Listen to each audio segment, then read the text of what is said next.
Mengelola keuangan memang adalah hal yang harus dilakukan oleh semua ibu rumah tangga. Entah ibu rumah tangga itu hidup di kota maupun hidup di desa. Itu karena pengelolaan keuangan ini memang memberikan kita peluang untuk bisa menjadi orang yang lebih sejahtera secara finansial di masa depan. Karena bagaimana kita mengeluarkan uang kita setiap harinya, bagaimana kita mendapatkan uang kita setiap harinya, dan bagaimana kita menabung uang kita setiap harinya tentu saja ditentukan oleh proses pengelolaan keuangan ini. Dan di sini saya akan berusaha untuk menspesifikasi audiens agar dampak yang bisa diberikan oleh video ini bisa lebih cepat dan lebih akurat. Maka dari itu di sini saya akan fokus pada ibu rumah tangga yang hidupnya itu di desa. Dan di sini saya sudah mengumpulkan 7 cara mengelola uang bagi ibu rumah tangga yang hidupnya itu di desa yang bisa langsung kamu terapkan. Dan saya rasa pengelolaan keuangan yang bisa dilakukan oleh ibu rumah tangga di desa maupun di kota sebenarnya ya memiliki kemiripannya tersendiri, tapi ada juga perbedaan yang harus diketahui. Dan tanpa berlama-lama lagi, kita langsung saja ke cara mengelola uang bagi ibu rumah tangga yang hidup di desa yang pertama, yaitu adalah pendidikan keuangan. Ya, memang semua orang perlu melakukan pendidikan keuangan, tapi sebagai ibu rumah tangga yang hidupnya itu di desa, ini adalah hal yang memang diprioritaskan. Kenapa? Karena kita biasanya yang berada di desa itu memiliki akses yang tidak terlalu baik terhadap pengelolaan keuangan.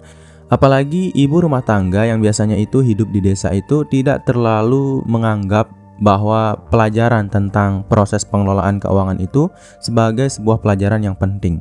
Maka dari itu kalau kamu adalah seorang ibu rumah tangga yang hidupnya itu di desa dan kamu ingin mengelola keuangan menjadi lebih baik daripada sebelumnya, cobalah untuk terbuka terkait pendidikan keuangan ini. Dengan cara tentu saja edukasilah diri kamu dan juga anggota keluarga kamu tentang dasar-dasar pengelolaan keuangan. Seperti misalnya tentang bagaimana kamu akan membuat budget terkait pengeluaran kamu setiap bulannya, kemudian bagaimana cara menabung, dan yang terakhir juga kamu bisa belajar dan mengajar orang-orang yang ada di keluarga kamu terkait cara berinvestasi yang terbaik. Maka dari itu ya kamu bisa mencoba untuk membaca buku lebih banyak terkait hal ini dan juga mengikuti seminar-seminar yang walaupun kalau terbatas, misalnya kamu hidupnya di desa dan itu terbatas gitu, kamu bisa mencoba untuk menonton video yang ada di internet. Dan intinya di sini adalah bukalah pemikiran kamu untuk lebih peduli terhadap pendidikan keuangan ini. Dan jangan hanya kamu sendiri yang melakukan pendidikan keuangan ini, tapi luangkanlah waktu kamu untuk memberitahu atau memberikan sedikit saran terkait bagaimana anggota keluarga kamu secara keseluruhan harusnya mengelola keuangan mereka setelah kamu mendapatkan beberapa ilmu yang kamu dapatkan dari internet terkait bagaimana cara yang baik untuk mengelola keuangan jika kita hidup di desa. Kemudian cara mengelola uang bagi ibu rumah tangga yang hidupnya itu di desa yang kedua adalah dengan membuat rencana anggaran. Jadi anggaran bulanan itu haruslah dibuat oleh semua orang. Tapi anggaran bulanan itu memang versinya itu beda-beda tergantung bagaimana kamu hidup dan di mana kamu tinggal. Dan kalau kamu adalah seorang ibu rumah tangga yang tinggalnya itu di pedesaan, tentu saja membuat anggaran bulanan ini agak sedikit menguras tenaga sebenarnya, karena kebiasaan kita itu di desa kadang kita tidak memiliki informasi-informasi yang dibutuhkan untuk mengelola uang dengan baik seperti yang didapatkan oleh orang-orang yang hidup di kota sana. Maka dari itu memang dibutuhkan proses pembelajaran yang lebih serius untuk bisa menjadi orang yang benar-benar paham bagaimana cara untuk mengelola keuangan, terutama dalam membuat anggaran bulanan ini. Saya yakin tidak semua ibu rumah tangga di luar sana peduli tentang pembuatan anggaran bulanan ini. Yang padahal pembuatan anggaran bulanan adalah sebuah pondasi dari bagaimana kita akan menggunakan uang yang kita miliki. Yang mana dengan kata lain, kalau kita membuat anggaran bulanan, kita memperkecil peluang kita untuk membeli sesuatu yang tidak kita butuhkan, kemudian menghambur-hamburkan uang di tempat-tempat yang tidak perlu. Maka dari itu, sebagai ibu rumah tangga mulailah untuk berpikir bagaimana cara untuk membuat rencana anggaran bulanan kamu setiap bulannya. Dan yang paling bisa kamu lakukan kalau kamu ingin kisi-kisi cara membuat anggaran bulanan ini, yang pertama itu kamu perlu menulis semua jumlah penghasilan yang kamu dapatkan atau yang kamu peroleh selama 1 bulan penuh. Jadi intinya tulislah semua jumlah pendapatan kamu dalam 1 bulan. Ya taruhlah misalnya 1 juta kah, 2 juta kah, 3 juta kah, dan seterusnya. Setelah kamu menulis jumlah pendapatan kamu selama 1 bulan penuh, berikutnya yang kedua yang kamu lakukan adalah tulislah semua jenis pengeluaran yang kamu miliki. Ingat ya, tulis semua dari yang paling kecil sampai yang paling besar.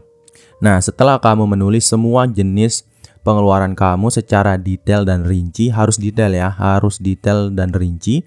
Kamu selanjutnya buatlah prioritas dari pengeluaran yang sudah kamu tuliskan tersebut. Kemudian setelah kamu menuliskannya secara detail dan menggunakan prioritas, potonglah beberapa pengeluaran yang sekiranya tidak kamu butuhkan, yang biasanya menghambur-hamburkan uang kamu setiap hari.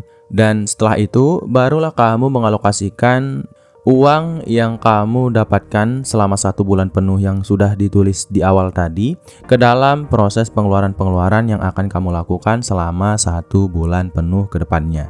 Jadi tadi kamu sudah membuat prioritas dan sekarang saatnya kamu untuk menentukan berapa persen sih uang yang akan kamu alokasikan untuk setiap prioritas yang kamu miliki tersebut, berdasarkan penghasilan yang kamu dapatkan dalam 1 bulan penuh. Misalnya ya untuk kebutuhan pokok berapa persen gitu kalau penghasilan kamu jumlahnya itu 1 juta rupiah. Tentukanlah semuanya secara mendetail dan kamu akan berpeluang untuk lebih sedikit melakukan kesalahan saat kamu berbelanja atau menggunakan uang yang kamu peroleh setiap bulannya ini. Kemudian cara mengelola uang bagi ibu rumah tangga yang hidup di desa. Yang ketiga adalah terkait tabungan dan investasi. Jadi tabungan ini biasanya kalau kita hidup di desa itu ada yang menabung di celengan, ada juga yang menabung di bank konvensional. Jadi dimanapun kamu itu ingin menabung, kamu harus melakukannya ya. Kamu menabunglah gitu. Tapi pastikan tempat kamu menabung ini adalah tempat-tempat yang kamu rasa itu aman, yang bisa memberikan kamu itu perasaan itu ya tenang gitu kalau kamu menaruh uang kamu di tempat tersebut.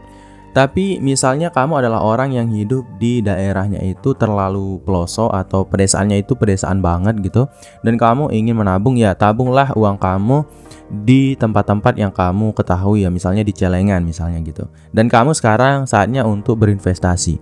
Jadi investasi itu bisa kita lakukan dalam jenis apapun kondisi lingkungan kita atau tempat kita tinggal. Misalnya kamu adalah orang yang hidup di pedesaannya itu pedesaan banget, dan kamu adalah seorang ibu rumah tangga.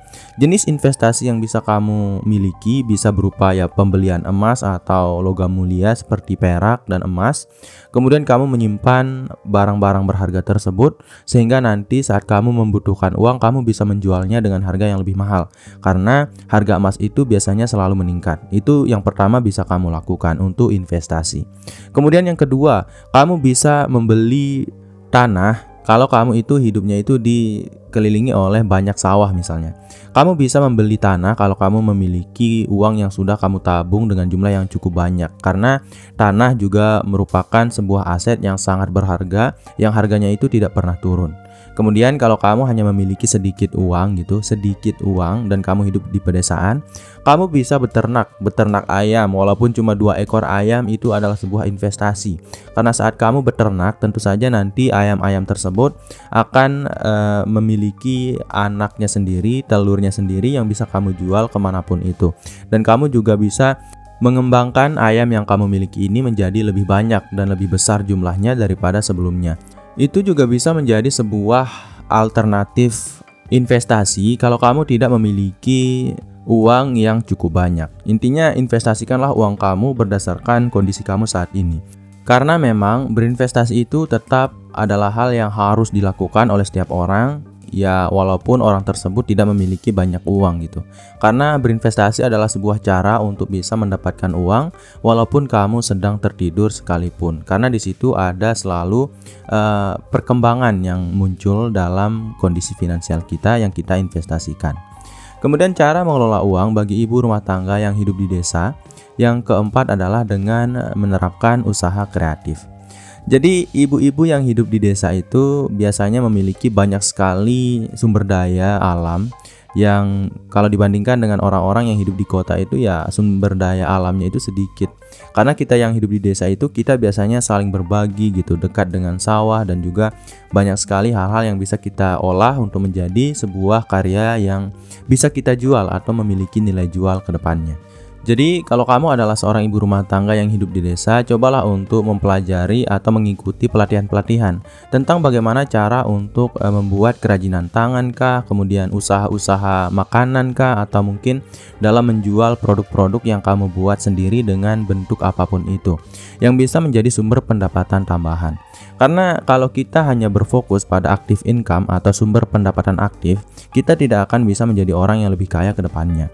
Bayangkan saja, banyak dari kita biasanya itu mengandalkan sumber pendapatan aktif, di mana kalau kita tidak bekerja, kita tidak akan mendapatkan uang. Dan sumber pendapatan pasif itu adalah saat kamu tidak bekerja, kamu akan tetap menghasilkan uang gitu. Dan ini adalah sebuah cara yang harus kamu terapkan kalau kamu adalah orang yang ingin menjadi lebih sejahtera secara finansial. Dan tentu saja jenis pendapatan pasif ini bisa kamu kondisikan berdasarkan tempat kamu hidup dan kondisi yang kamu miliki saat ini sebagai seorang ibu rumah tangga. Kemudian cara mengelola uang bagi ibu rumah tangga yang hidup di desa. Yang kelima adalah dengan memanfaatkan teknologi. Jadi tidak semua dari kita, saya tahu, seorang ibu rumah tangga memiliki waktu yang banyak untuk entah itu membuat anggaran maupun untuk berpikir tentang semua hal yang rumit itu tentang finansial. Maka dari itu kamu bisa memanfaatkan teknologi. Kamu bisa mendownload aplikasi-aplikasi yang ada di internet, yang ada di Play Store ataupun App Store gitu, yang bisa membantu kamu dalam membuat anggaran bulanan secara otomatis. Karena di situ sudah ada banyak kok. Kamu bisa memanfaatkan aplikasi-aplikasi pengelolaan keuangan untuk memantau pemasukan dan pengeluaran kamu. Karena dengan begitu kamu bisa menghemat waktu lebih banyak. Bahkan sekarang kamu bisa merencanakan tujuan keuangan kamu dengan lebih jelas dengan menggunakan aplikasi-aplikasi tersebut. Teknologi zaman sekarang ini sudah sangat mumpuni untuk bisa membantu kita membuat pengelolaan keuangan dengan lebih mudah dan efisien. Yang perlu kamu lakukan hanyalah mencari aplikasi yang tepat untuk kamu gunakan. Kemudian cara mengelola uang bagi ibu rumah tangga yang hidup di desa. Yang keenam adalah dengan membangun jaringan dukungan. Jadi bergabung dengan komunitas atau kelompok yang fokus pada pengelolaan keuangan sebagai seorang ibu rumah tangga adalah sebuah cara yang cukup efektif untuk bisa meningkatkan pemahaman kamu sebagai seorang ibu rumah tangga tentu saja tentang bagaimana cara untuk mengelola uang dengan baik dan benar. Kamu bisa mencoba untuk bergabung dengan ibu-ibu PKK, kamu bisa bergabung dengan komunitas-komunitas ibu-ibu yang lain yang biasanya itu di kampung-kampung itu ada cukup banyak.